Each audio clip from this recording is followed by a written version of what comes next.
फिर आगे हम लोग चलते हैं श्री राम कृष्ण की वेदांत साधना। फिर नागा ने यहाँ पे नागा जो थे वो ठाकुर नागा कहते थे तोतापुरी जी को, जो ठाकुर की वेदांत साधना में सहयोग करने आए थे। और ठाकुर ने वेदांत साधना को और इस तरह के भाव साधना को 3 दिन में सिद्ध कर लिया था। और तोतापुरी जी ने कहा था कि जिस अवस्था में आने के लिए मुझे 40 साल लग गए, उस अवस्था को इस महापुरुष ने 3 दिन में पूर्ण कर लिया। किसी की भाव की साधना में सिद्धि प्राप्त करने के पहले साधक को संसार के रूप रस आदि सभी भोग के विषयों का दूर से त्याग करना पड़ता है। जहां राम तहां काम नहीं, जहां काम नहीं राम, तुलसी कबहू होत नहीं, रवि रजनी एक ठाम। फिर जो तोतापुरी जी थे वो पंजाब के आसपास के रहने वाले थे और बहुत ही प्रसिद्ध योगी थे। और तोतापुरी जो थे वो न्याग घंटा कहता था कि हमारी जमात में 700 नागा थे जो पहले पहले ध्यान करना सीखे थे। उन्हें पहले गद्दी पर बिठाकर ध्यान करना सिखाया जाता था, क्योंकि आसन पर बैठने से पैर में दर्द हो जाता है। जब आप नया नया ध्यान साधना जब करने बैठना शुरू करो तो कितनी बार पैर बदलने पड़ते हैं और कितनी बार डिस्कम्फर्ट होता है, और ग्रेजुअली बैठते बैठते करते करते हम उसमें सधते हैं। तो यहाँ पर उसी बात का वर्णन कर रहे हैं कि फिर ठाकुर के पास जब तोतापुरी जी गए तो उन्होंने कहा कि मैं तुम्हें वेदांत साधना सिखाना चाहता हूँ। तो ठाकुर ने कुछ कुछ नहीं कहा। ठाकुर ने पहले कहा ठीक है, मैं अपनी माँ से पूछ। मतलब इतना सरल स्वभाव, उन्होंने ये नहीं कहा, अपनी अपनी बुद्धि विवेक तो लगानी ही नहीं। मतलब ठाकुर जैसी चेतना ने कभी ये नहीं कहा हाँ मैं देखता हूँ, मैं बताता हूँ, मैं सोचता हूँ। हम लोगों ने इसमें आगे भी लास्ट 1-2 दिन पहले भी पढ़ा ही है कि कभी भी ठाकुर ने मैं शब्द का प्रयोग नहीं करा। जब भी अपने लिए भी कभी अगर बोला तो ये बोला इस शरीर में, इस मन में, इस भाव में। कभी ये नहीं बोला कि मेरा शरीर, मेरा मन, मेरा भाव। अभी हमने शायद 2 दिन पहले ही इस व्याख्या को पढ़ा है। तो तोतापुरी जी से ठाकुर ने कहा कि मैं अपनी माँ से पूछ कर आता हूँ। तो तोतापुरी जी ने कहा कि ठीक है जाओ पूछ कर आओ। तो उन्हें लगा कि अपनी जन्मदात्री माँ से बात कर रहे होंगे। बाद में उनको बातों से समझ में आया कि ये तो जगदम्बा की बात कर रहे हैं। और फिर वेदांत साधना की दीक्षा ग्रहण करने समय उन्हें शिखा सूत्र वगैरह का त्याग करना होता और संन्यास धारण करना होता। तो वहां पर ठाकुर ने उनसे कहा कि मैं अपनी बूढ़ी माँ को कष्ट नहीं देना चाहता, इसलिए मैं संन्यास जो धारण करूंगा वो गुप्त रूप से धारण करूंगा। तो तोतापुरी जी इस बात को मान गए। और फिर उनकी वेदांत की साधना प्रारंभ हुई। और उसके बाद फिर जब वो साधना प्रारंभ हुई तो तीसरे दिन अ, उनको सिद्ध हो गई वो साधना। तो गुरु कृष्ण वैष्णव तीनों की दया हुई, परंतु एक की दया न होने के कारण जीव का सर्वनाश हो गया। तात्पर्य, गुरु भगवान और संत तीनों की दया होने पर भी यदि एक की अर्थात अपने मन की दया न हो तो जीव का विनाश हो जाता है। यानी अगर हमारे ऊपर गुरु की कृपा भी है, हमारे ऊपर भगवान की कृपा भी है, हमारे ऊपर वातावरण की कृपा भी है, हमारे ऊपर सारे साधन सामग्री हमारे पास यथा उचित मौजूद हैं, लेकिन उसके पश्चात भी अगर हमारे पास हमारे ऊपर हमारे मन की कृपा ना हो तो सब कुछ व्यर्थ है और सब कुछ विनाशमय हो जाता है। तो यानी अगर हमें सबकी कृपा मिल रही है तो हमें सबसे ज्यादा प्रयास अपने मन को करवाना है कि हमारा मन भी हमारे ऊपर उतनी ही कृपा करे, और जिस मार्ग पे हम चलना चाहते हैं मन भी हमारा यथा योग्य मार्ग पे चले। पुरुषार्थ और सतत परिश्रम के द्वारा निर्विकल्प समाधि अवस्था प्राप्त करना बिल्कुल सहज हो गया था। वे भला कैसे समझे कि जगदम्बा ने ही स्वयं कृपा करके। अब ये यहाँ पर तोतापुरी जी के बारे में है। तोतापुरी जी को लगता था कि अ, पथभ्रष्ट कैसे हो सकता है, या मन कैसे इधर उधर जा सकता है, या मन कैसे भटक सकता है, और मन कैसे कामनाओं में पड़ सकता है, या हम पथभ्रष्ट हो सकते हैं, क्योंकि उनके पास कभी ऐसी कोई वस्तु ही नहीं आई जिससे उनको ऐसा लगे कि ये भी कोई एक ऑप्शन है। क्योंकि जब हमको ये ऑप्शन, जैसे हमको ये पता हो कि हमारे को 10 मिनट एक्स्ट्रा मिल सकते हैं, तो जब हमारे पास ये ऑप्शन अवेलेबल, तभी हमारा मन उसके लिए भूमिका भी बनाता है कि अरे हाँ ठीक है 10 मिनट इनसे एक्स्ट्रा मांग लेंगे। लेकिन जब हमको ये पता है या पता ही ना हो कि ये भी कोई ऑप्शन है, तो हमारा मन कभी उस तरफ जाता ही नहीं। तो इसीलिए तोतापुरी जी की साधना हमेशा सिद्ध होती चली गई, क्योंकि उनको कभी ये पता ही नहीं था कि साधना भ्रष्ट भी हो सकती है, या इस तरह का कोई रुकावट रास्ते में आ सकती है, कोई इस तरह का हर्डल बीच में आ सकता है। क्योंकि ठाकुर इसको कैसे बताते हैं, क्योंकि जगदम्बा की अनंत कृपा उन पे हमेशा बनी रही, और जगदम्बा ने कभी उनकी इस तरह से परीक्षा नहीं ली, और कभी ऐसा कोई भावना, कोई ऐसी साधना, कोई ऐसी चीज बीच में नहीं लाई जो उनकी साधना में रुकावट बन सके। लेकिन अब समय आ गया कि तोतापुरी जी को इस बात का अनुमान लगे, उनको इस बात पे यकीन हो कि जगदम्बा ही थी जो उनकी साधनाएं सिद्ध होने में, उनके आध्यात्मिक उन्नति में, आगे बढ़ने में मदद कर रही थी। फिर उनके एक बार तोतापुरी जी के शरीर में बहुत ज्यादा पीड़ा होने लगी, बहुत तबीयत उनकी खराब होने लगी, और उन्हें वो कुछ भी नहीं कर पा रहे थे, और उनका मन, पहली बार ऐसी स्थिति आई कि उनका मन उस पीड़ा पे, उस दर्द पे, उस शरीर के पेन पे जाने लगा, और उनका समाधि अवस्था में और ध्यान की अवस्था में वो बैठ ही नहीं पाए। तो वो क्षण उनके लिए बहुत पीड़ादायक था, क्योंकि कभी उस मोमेंट से पहले उन्होंने उसको अनुभव ही नहीं किया था कि ऐसा भी हो सकता है। तो उस समय फिर वो गंगा जी में अपने प्राण त्यागने गए कि मैं इस शरीर को ही खत्म कर दूंगा, और जब इस शरीर को खत्म कर दूंगा, तो फिर तो जब ना शरीर रहेगा ना कोई बात रहेगी। तो मुझे शरीर ही नहीं चाहिए कि जो मुझे ध्यान धारणा समाधि में बैठने से वंचित होना पड़े। और जब वो गंगा जी में खुद को डुबोने गए, तो गंगा जी का पानी सूखता चला गया, सूखता चला गया, सूखता चला गया। और तब उनकी आंखें खुली, और उन्हें ये समझ में आया कि अब तक जो कर रही थी वो जगदम्बा कर रही थी। और अगले दिन जब ठाकुर उनके पास आए, तो और वो वहीं पे जय जगदम्बे का घोष करने लगे। और अगले दिन जब ठाकुर उनको मिलने सुबह आए, तो उन्होंने यथावत रात का सारा विवरण ठाकुर को बताया। अब उन्होंने, तोतापुरी जी ने कहा, ये जो रोग हुआ वो मेरा मित्र हो गया, और इसी से कल रात को मुझे श्री जगदम्बा के दर्शन मिले। और वो फिर जगदम्बा के ऊपर विश्वास करने लगे, जगदम्बा को मानने लगे, और ये स्वीकार करने लगे कि सब कुछ अंततः जगदम्बा के ही करने से होता है। अब इस अवस्था में स्थिर रहने के लिए उनके मार्ग में कुछ भी बाधा नहीं थी। सांसारिक सभी वस्तु, व्यक्ति, आशा, इच्छा आदि के साथ उन्होंने अपना संबंध बहुत पहले ही तोड़ दिया था, क्योंकि जगदम्बा के दर्शन के लिए रात दिन व्याकुल रहते समय ही उन्होंने इस सब विषयों से उनको पादपदों में अर्पण कर दिया था। माँ तेरा ये ज्ञान अज्ञान, ये ठाकुर कहते हैं अपने लिए कि माँ तेरा ये ज्ञान अज्ञान, धर्म अधर्म, भला बुरा, पाप पुण्य, यश अपयश, सब तू ले ले, मुझे इसमें से कुछ भी नहीं चाहिए। मुझे तो केवल तेरे पाद पदों में शुद्ध भक्ति दो।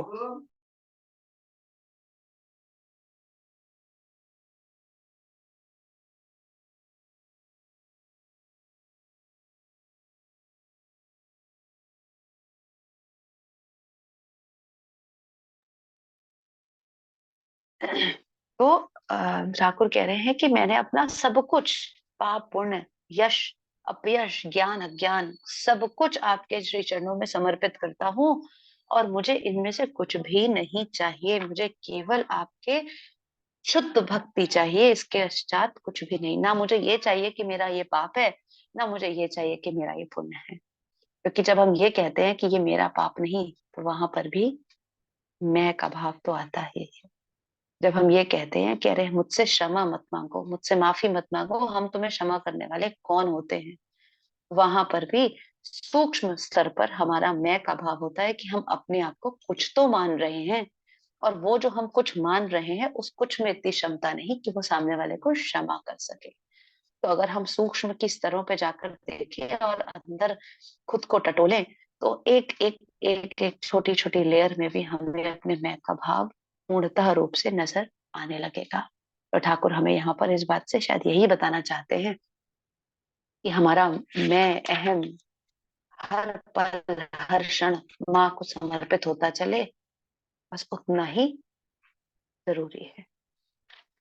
फिर उसके बाद इस्लाम धर्म साधना और जन्मभूमि दर्शन, फिर वही हुआ। इस्लाम धर्म साधना को भी ठाकुर ने 3 दिन में सिद्ध कर लिया, और 3 दिन का समय लगा ठाकुर को इस्लाम धर्म।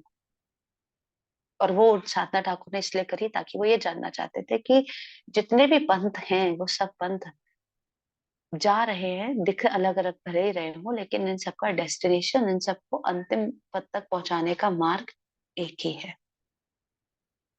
फिर 8 वर्ष के समय के पश्चात ठाकुर वापस अपनी जन्मभूमि कामरपुकुर गए। और वहां के लोग उनके आने का, ठाकुर के आने का बड़ा बेसब्री से इंतजार कर रहे थे, क्योंकि 8 वर्ष का एक लंबा समय हो गया था ठाकुर को अपने घर गए हुए। और वहां पर इन 8 वर्षों में लोगों ने ठाकुर के बारे में बहुत सारी चीजें सुनी थी, कि वो ये साधना करते हैं, ऐसा करते हैं, पेड़ पे चढ़ जाते हैं, जब राधा भाव की साधना आई तो वो ऐसा करते हैं, वो स्त्री बन के घूमते हैं, वो पागल हो गए हैं, अन्यथा अन्यथा। और 8 वर्ष में अब वो सब लोग उन सुनी सुनाई बातों को सामने से जीने और देखने आने के लिए उत्साहित थे। और जब ठाकुर गए तो सब उनका बेसब्री से इंतजार कर रहे थे। तो सबने देखा कि ये तो जैसे पहले थे, ये वैसे ही आज भी हैं।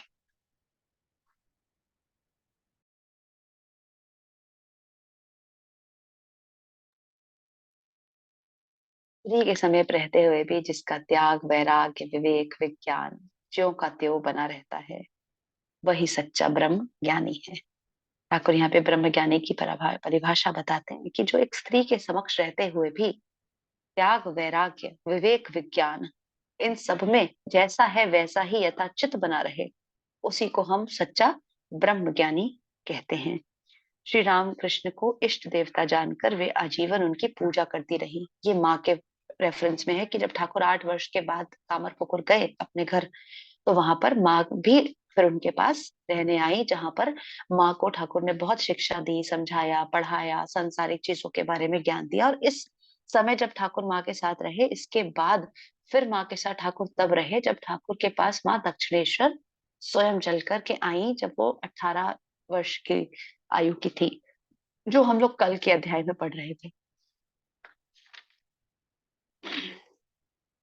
फिर हमने तीर्थ यात्रा पे बात करी थी, कि जब ठाकुर तीर्थ यात्रा पे जाते थे तो तीर्थ यात्रा पे उनका क्या कहना था, कि कभी तीर्थ यात्रा पे जाओ तो वहां पर किसी अपने पर्सनल काम को, किसी मिलने जुलने को, किसी और व्यवहार को, घूमने फिरने को इत्यादि को कभी नहीं छोड़ना चाहिए। क्योंकि अगर हम तीर्थ यात्रा पे जाते हैं तो हमें प्रयास करना चाहिए कि हम वहां की ऊर्जा, वहां का भाव, वहां की एनर्जी, वहां की शक्ति अपने अंदर धारण कर सके।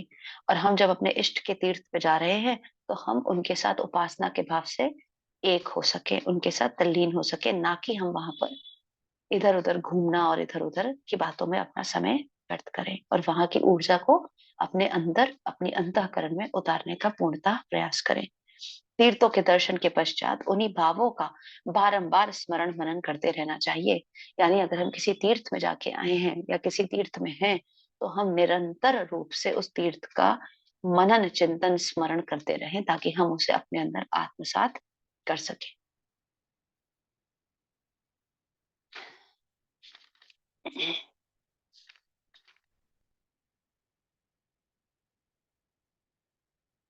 फिर ठाकुर जब वहां पर तीर्थ यात्रा पे गए और वृंदावन गए, राधा कुंड गए, श्याम कुंड गए, गोवर्धन पर्वत के दर्शन किए, और सब जगह वहां पे दर्शन किए, और वृंदावन गए। वहां पर कई सारे योगियों से मिले। 64 योगिनी नाम का एक मोहल्ला था, वहां पर एक महिला ब्राह्मणी रहती थी। कि यहाँ वहां जो ब्राह्मणी जो ठाकुर के पास आई थी, तो वो ब्राह्मणी वहां पे रहती थी, वो ठाकुर को पता चला, तो ठाकुर उनसे मिलने भी गए। और वहां से फिर वो ब्रज की रज मिट्टी भूमि लेकर आए, और उन्होंने फिर वापस लाकर पंचवटी में उसको फैलाया, और फिर ये कहा कि पंचवटी में अब ये रज मिल गई, और आज से ये स्थान भी वृंदावन के समान पवित्र और दिव्य हो गया है। संसार में पिता और माता यही परम गुरु हैं। जीवन भर उनकी सेवा करनी चाहिए, और उनकी मृत्यु के बाद उनका श्राद्ध आदि करना चाहिए। एकमात्र ईश्वर प्राप्ति के लिए ही उनकी आज्ञा का उल्लंघन करना चाहिए। तो यहाँ पे ठाकुर कहते हैं कि माता पिता जो है वो सर्वोपरि हैं, उनके लिए अपना जान प्राण, अपना मन, वचन, कर्म से उनकी सेवा आराधना करनी चाहिए। और अगर कभी उनका उल्लंघन करना भी पड़े, तो उनका उल्लंघन सिर्फ और सिर्फ ईश्वर प्राप्ति के लिए ही करा जा सकता है। उसी का केवल पाप नहीं लगता, अन्यथा हर चीज का लगता है। काशी में भी ठाकुर 15 दिन रहे और गया धाम जा करके आए, और गया नहीं गए, क्योंकि वहां पर ठाकुर ने कहा कि अगर मैं वहां गया तो मैं वहां के अ, इष्ट से और वहां की जो ऊर्जा है उसके साथ एक हो जाऊंगा, और फिर मैं इस शरीर में शायद और समय न रह सकूं। अब ठाकुर की जो सारी बातें थी, बहुत सारी ऐसी हैं जिसको हम सिर्फ श्रद्धा और विश्वास के साथ सुनकर और अपने भावों में कल्पना करके उस पर यकीन कर सकते हैं। और अगर हम उसमें श्रद्धा विश्वास हटा दें और अपनी सिर्फ बुद्धि का प्रयोग करें और संसारिक बुद्धि का विशेष कर प्रयोग करें, तो हमें ये सारी बातें कितनी सत्य है और कितनी असत्य है, इस पर ही हमारा चिंतन जाएगा। और अगर हम केवल श्रद्धा और विश्वास से उसको अपने अंदर आत्मसात करें, तो हम पल पल अपने अपने अंदर एक अलग सुंदर परिष्कार व्यक्तित्व का निखार देख सकते हैं। तो तीर्थ यात्रा का भी हमने काफी अच्छा वो किया था। फिर हमने आगे देखा था कि हृदय राम मतलब जो हृदय थे, तो हृदय जो थे वो देखा जाए तो वो लीलाधर की एक बहुत बड़ी लीला का हिस्सा थे। ऐसे देखें तो हृदय ठाकुर के साथ छाया बनकर पल पल हर क्षण रहे। ठाकुर की हर साधना को उन्होंने सामने से स्पर्श किया, देखा, जाना, समझा, ठाकुर को देखा। और ऐसा कोई कार्य नहीं था जो ठाकुर ने उनके बिना किया, या ऐसी कोई जगह ठाकुर नहीं गए जहां उनके बिना गए। और हृदय वही करते जो ठाकुर कहते। फिर एक समय ऐसा आया जब हृदय ठाकुर को के प्रति हृदय के मन में बहुत अच्छे विचार नहीं रहे, और ठाकुर के प्रति उनके मन में अलग सी भावनाएं आने लगी। तो हमें वहां पर यह देखने को मिलता है कि सीखने को मिलता है कि ठाकुर के समक्ष इतने साल, इतना जीवन, इतना समय निकालने के रहने के बाद भी अगर उनके मन में इस तरह के विचार आ सकते हैं, तो हमें अपने अंदर हर पल हर क्षण अपने ऊपर काम करने की आवश्यकता है कि एक माइन्यूट सेकंड के लिए भी, एक आधे क्षण के लिए भी हमारे अंदर इस तरह का विचार आ जाए, इसमें कोई बड़ी बात नहीं है। जबकि ठाकुर कहते हैं कि अगर हृदय ना होता तो मेरा शरीर होता ही नहीं। साधना में मेरे शरीर का अगर ध्यान कोई रख सकता था और किसी ने रखा, तो वो हृदय ने ही रखा। और हृदय ने बाद में, फिर हृदय को जब अपनी भूल का, अपनी गलती का एहसास हुआ, तो हृदय ने ही सारी भावनाएं, सारी ठाकुर की सारी साधनाएं, ठाकुर के साथ जितने भी उनके संस्मरण थे, वो सब उनके शिष्यों को और सबको बताना प्रारंभ किया। और उनका एक बहुत बड़ा योगदान रहा ठाकुर के साहित्य की रचना में भी। तो हृदय राम के व्यक्तित्व से बहुत कुछ सीखने को, समझने को और जीवन में उतारने को मिलता है कि हर पल हर क्षण हमारे ऊपर ईश्वर भक्ति, ईश्वर अनुराग बरस रहा है। हम अपने अंदर कितना, अंतःकरण में, अपनी आत्मा में कितना विस्तार कर सकते हैं उसका, कितना धारण कर सकते हैं उसको, कितना जीवन में उतार सकते हैं, ये हमारे अपने ऊपर भी निर्भर करता है। क्योंकि ईश्वर तो वर्षा कर रहा है। अब हम एक कटोरी लेकर खड़े हैं या एक कुआं लेकर खड़े हैं, ये निर्धारण तो हमें ही करना है। और हमें अपनी साथ साथ पात्रता का विस्तार, पात्रता का विकास भी करना है। क्योंकि पात्रता के बिना तो कृपा भी मुमकिन नहीं, और कृपा के बिना पात्रता मुमकिन नहीं, क्योंकि दोनों एक दूसरे के पूरक ही हैं। उसके बाद हम आगे देखते हैं कि मथुर बाबू का निधन हो जाता है तथा माँ उनके पास रहने आ जाती हैं। और मथुर बाबू जो जिन्होंने भक्ति की एक पराकाष्ठा को पार किया और ठाकुर के प्रति अपनी अनन्य भक्ति को सिद्ध किया, पल पल सिद्ध किया। ठाकुर के प्रति उनके मन में कुछ संशय थे, तो उन्होंने अपनी बुद्धि विवेक के द्वारा उन संशयों को भी दूर किया। लेकिन एक बार उनके संशय दूर हो गए, तो उनको ठाकुर में ही भगवान शिव और माँ काली के दर्शन तक हुए। और उन्होंने ठाकुर की हर जरूर हर जरूरत का, हर भाव का, हर रिक्वायरमेंट का आगे से आगे ध्यान रखा, और ठाकुर के सामने ढाल बनकर पूरा जीवन खड़े रहे। और जब ठाकुर जब मथुर बाबू ने अपने अंतिम प्राण त्यागे, तो ठाकुर उनके पास नहीं गए, और ठाकुर ध्यान अवस्था में बैठे थे। और ठाकुर ने हृदय से कहा कि माँ की सखियां उसे लेने आई हैं, और वो माँ के साथ एक हो गया। फिर कभी किसी एक मथुर बाबू के मृत्यु के पश्चात कुछ समय बाद किसी ने ठाकुर से पूछा कि वे तो आपकी इतनी सेवा और आराधना करते थे, आपको इतना मानते थे, तो उन्हें तो मोक्ष मिल ही गया होगा। तो ठाकुर ने कहा, नहीं, अभी उसे मोक्ष नहीं मिलेगा, क्योंकि उसके अंदर संसार के प्रति थोड़ी कामनाएं बाकी हैं, शेष हैं। जब तक वो पूरी नहीं हो जाती, तब तक उसे मोक्ष की प्राप्ति नहीं हो सकती। यानी हमारे ऊपर ईश्वर कृपा रहे भी, तब भी अगर हमारे अंदर कोई भी इस तरह का संस्कार बाकी है, तो उसको भी क्षय तो करना ही पड़ता है।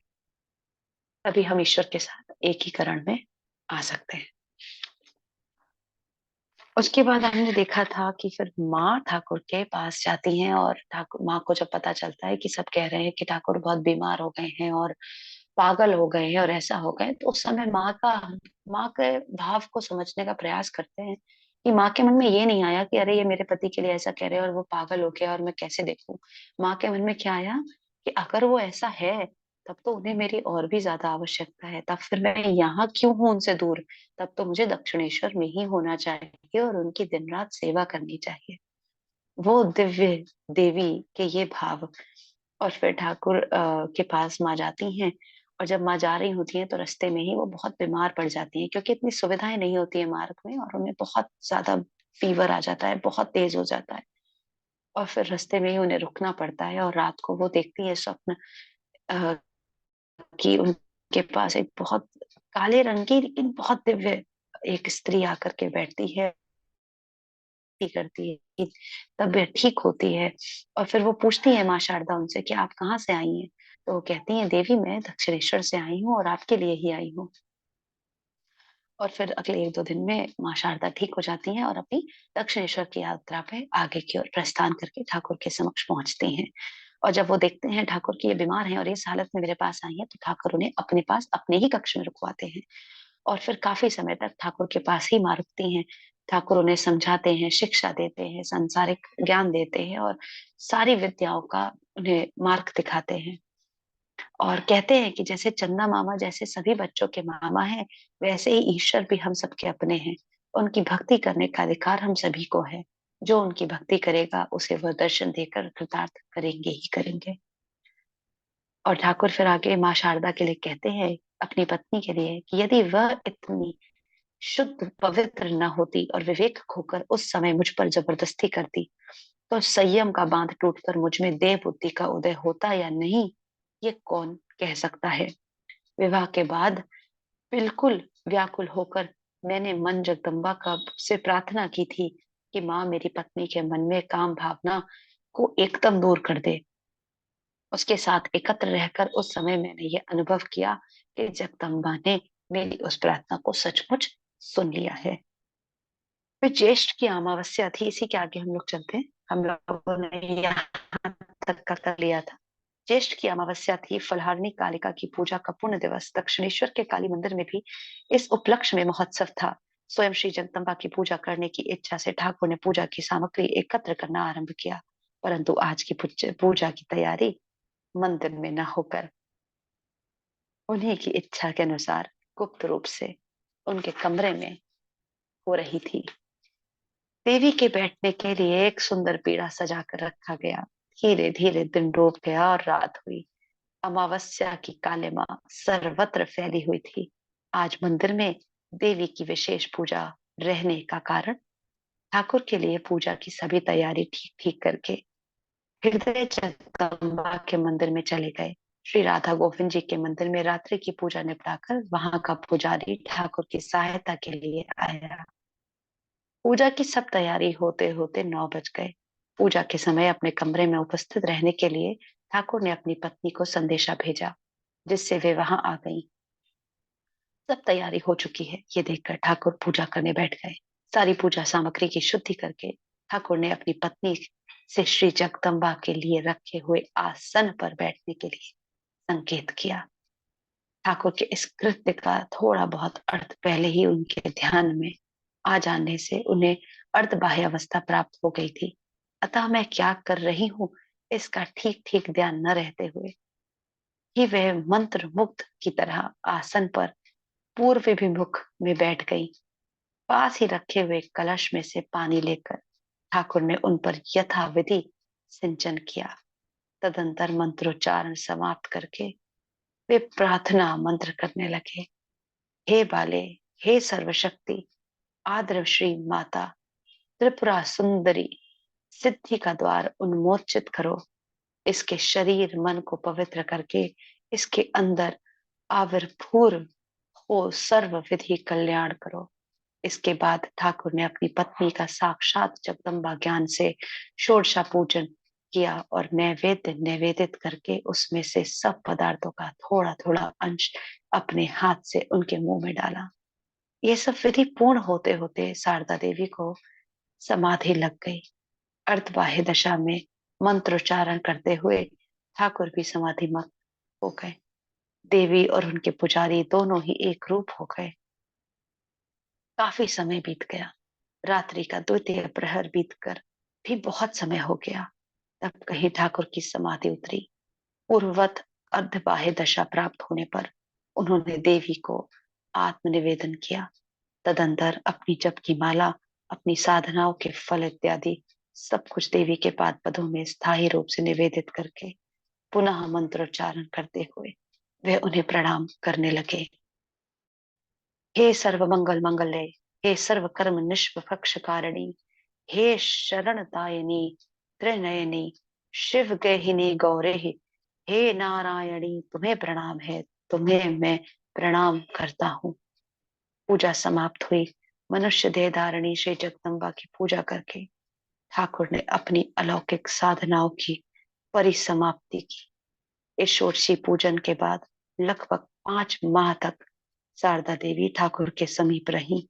पहले के समान ही वे दिन और नौबत खाने में अपनी सास की सेवा में निरत रहती और रात को ठाकुर की शैया में शयन करती।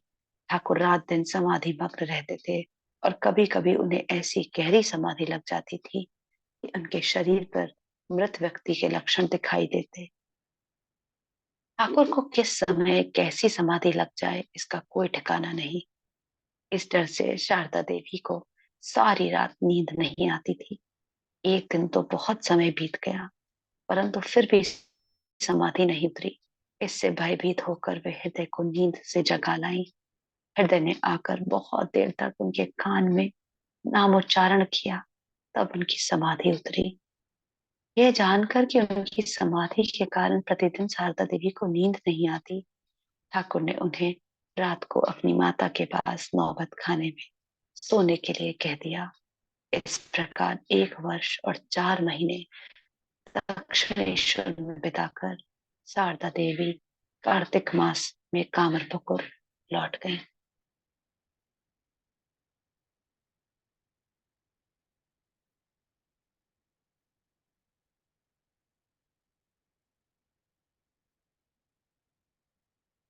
ओम श्री राम कृष्णाय विद्महे गदाधराय धीमहि तन्नो देवः प्रचोदयात्।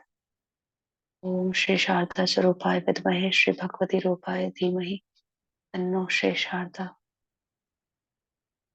प्रचोदयात्। ओम शांति शांति शांति।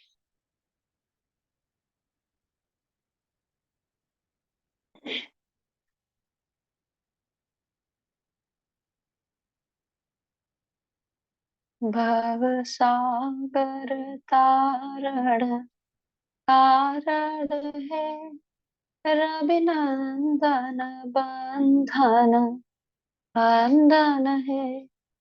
शरणागत किंकर भीत मने, गुरुदेव दया करो दीन जने। गुरुदेव दया करो दीन जने, गुरुदेव कृपा करो दीन जने। भव सागर कारण कारण है,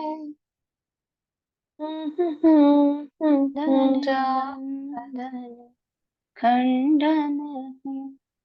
शरणागत किंकर वेद जने, गुरुदेव दया करो दीन जने।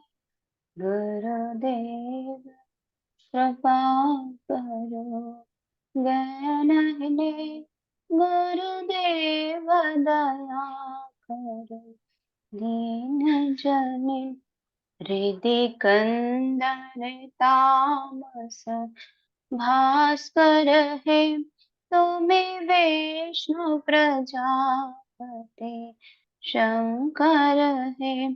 पर ब्रह्म परात्पर वेद गुणे, पर ब्रह्म परात्पर वेद गुणे। गुरुदेव दया करो दीन जने मन वारण शासन अंकुश है नर त्राण तरे हरे चाक्षुष है गुण गान पारायण देव गणे गुण गान पारायण देव गणे गुरुदेव दया करो दीन जने गुरुदेव कृपा करो ज्ञान दे गुरुदेव दया करो दीन जने कुल कुंडलनी घुम गंज कहे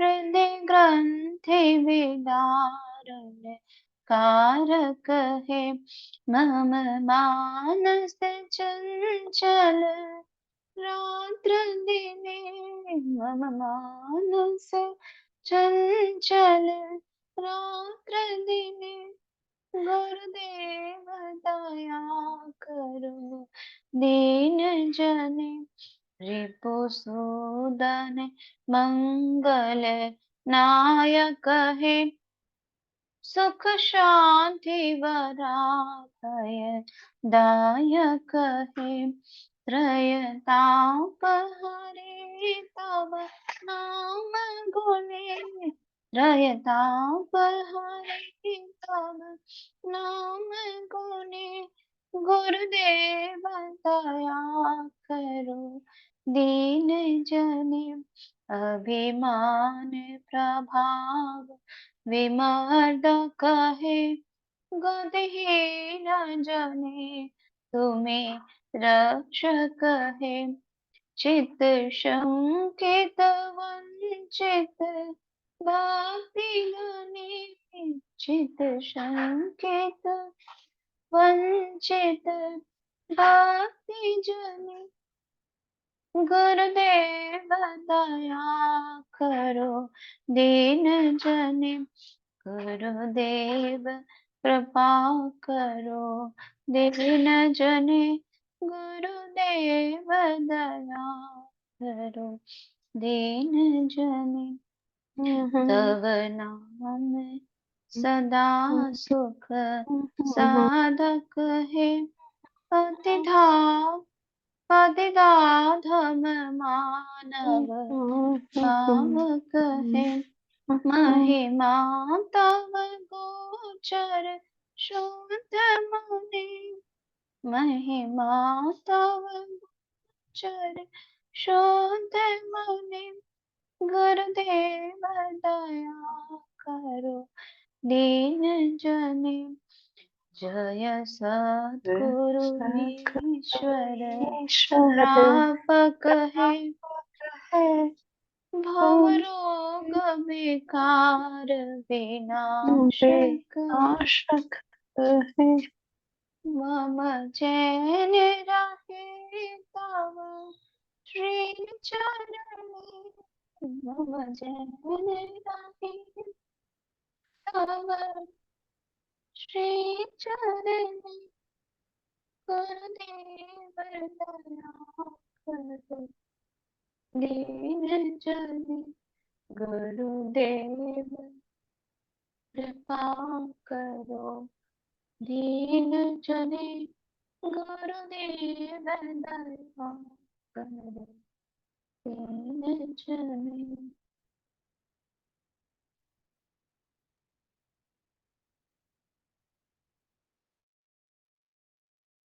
को बहुत बहुत बहुत बहुत प्रणाम, बहुत बहुत थैंक यू। आप सब इतनी देर तक जुड़ पाए और हम लोगों ने साथ मिलकर इतनी सुंदर यात्रा को आज पूर्णतः वापस जिया और जीवन में उतारा। के लिए आप सबको बहुत बहुत धन्यवाद। मन आनंदित हो गया। आपको भी आदरणीय अनुवा दीदी को भी बहुत हृदय से आभार। आज आपका प्रयास बहुत अच्छा से हुआ दीदी। सभी को प्रणाम, जय गुरुदेव। आज दिन भर आनंद आ गया दीदी, बहुत अच्छा। प्रणाम दीदी, सभी को प्रणाम, जय गुरुदेव।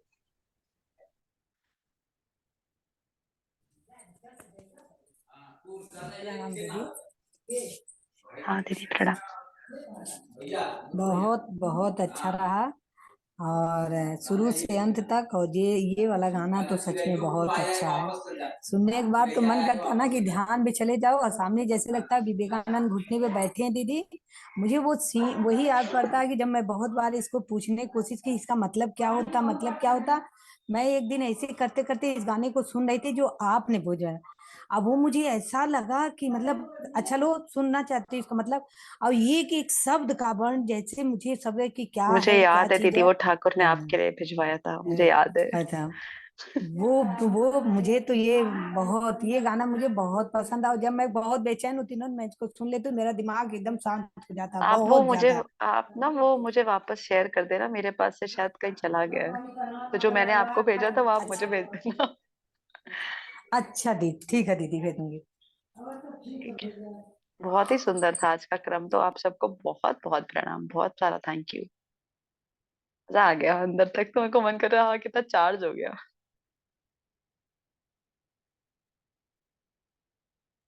दीदी काल से फिर प्रार्थना ही होगा, जप और प्रार्थना कल शाम को 6:30 बजे। 6:30 बजे दीदी, इसी के आगे का क्रम लेके चलेंगे, क्योंकि अब हम लोग ठाकुर के गुरु भाव के क्रम की तरफ बढ़ रहे हैं। अब यहाँ पर हम इनका ठाकुर का साधना भाव यहाँ पर पूर्ण हो जाता है। अब आगे ठाकुर एज अ गुरु हमारे को पढ़ने में आएंगे कि गुरु के रूप में क्या थे, गुरु भाव क्या था, शिष्य कौन आए, शिष्य का भाव क्या था। वहां से फिर ठाकुर की यात्रा का जो दूसरा पड़ाव था वो हमारा अब कल से शुरू होगा क्रम। तो इसलिए आज यहाँ तक का रिवीजन किया, ताकि यहाँ तक का एक जो एक एसेंस है वो हम अपने जीवन में दोबारा एक रिवाइज हो पाए और उतार सके, और फिर कल से गुरु भाव की तरफ बढ़ सके। जी दीदी, धन्यवाद दीदी। क्योंकि वो ठाकुर जहां पर एज अ गुरु आते हैं, फिर वहां पर एक यात्रा डिफरेंट हो जाती है, उनको पढ़ो समझो तो एक अलग हो जाता है। तो इसलिए ये था कि इतना पहले एक बार हम लोग दोबारा दोहरा लें और फिर आगे बढ़े। बिल्कुल दीदी, धन्यवाद। कल से हाँ दीदी, और बीच बीच में जप करते रहेंगे। अनुभा दीदी, आप ये जप जप का जो अपन आज बात कर रहे थे वो एक बार बताओ ना।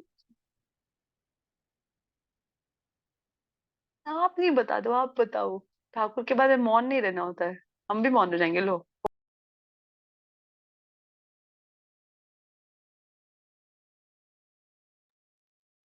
दीदी अरे वही दीदी, कर रहे जैसे तीर्थ में जाके उसको थोड़ा अंदर करते अभी। दीदी उसमें ही विचरण कर रहे हैं।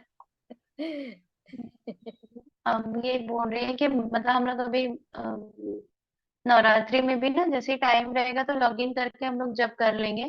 तो आप लोग के पास भी जब भी टाइम हो, क्योंकि सामूहिक जप का उतना ही महत्व है इस समय, तो अनुष्ठान तो अपने चलते रहेंगे, तो आप सब भी कोशिश करिए कि सामूहिकता में हम लोग ये अनुष्ठान अपने पूरे करें। जब भी टाइम होगा, सुबह मॉर्निंग में भी कर सकते हैं, आई थिंक 6 बजे कितने मतलब बजे को। हम दोनों में से जो भी जब जब करेगा या जब फ्री होगा तो हम लोग लॉग इन करके और ग्रुप पे मैसेज कर देंगे। आप में से अगर कोई भी उस समय फ्री है तो ज्वाइन कर सकता है, तो साथ में कर लेंगे। और नहीं तो हम लोग फिर अपना कंटिन्यू करेंगे ही, है ना। तो जो हम बस भी जिस मंत्र समय अपन जुड़ फिक्स सकते हैं, और रखेंगे हमने अपना। मैसेज दीदी अभी एक नवरात्र में तो टाइम तो गायत्री मंत्र से रखिए, ही करेंगे। एक टाइम तो तय करना। भले ही रात को कीजिए सोते समय। रात भले को दीदी 8:30 8:30 9 पे कर सकते हैं, एक टाइम अगर फिक्स करना ही है तो। जी जी या जैसे जैसा दिन का आपका टाइम। 1:30 बजे का भी कर सकते हैं, एक टाइम फिक्स 1:30 बजे भी कर सकते हैं अपन। हाँ एक ही कर मिनट सकते हैं। बचता है मीटिंग के लिए ना। हाँ नवरात्र में तो कर सकते हैं। शांति पाठ ले लेते हैं, जरा 1 मिनट फटाफट। ठाकुर ठाकुर ठाकुर शांति पाठ करना है, आ जाओ। ओम देव शांति अंतरिक्ष ओम शांति पृथ्वी शांति रापः शांति रोषधय शांति वनस्पतयः शांति विश्वे देवाः शांति ब्रह्म शांति सर्वगम शांति रेव शांति सामा शांति रेधि। ओम शांति शांति शांति सर्वारिष्ट सुशांति भव। जी दीदी दीदी, 1:30 बजे डेढ़ का बजे एक होगा टाइम तो। रख सकते हैं। हाँ हाँ, डेढ़ डेढ़ बजे बजे का एक होगा टाइम तो रख सकते हैं। ज्योति अवतरण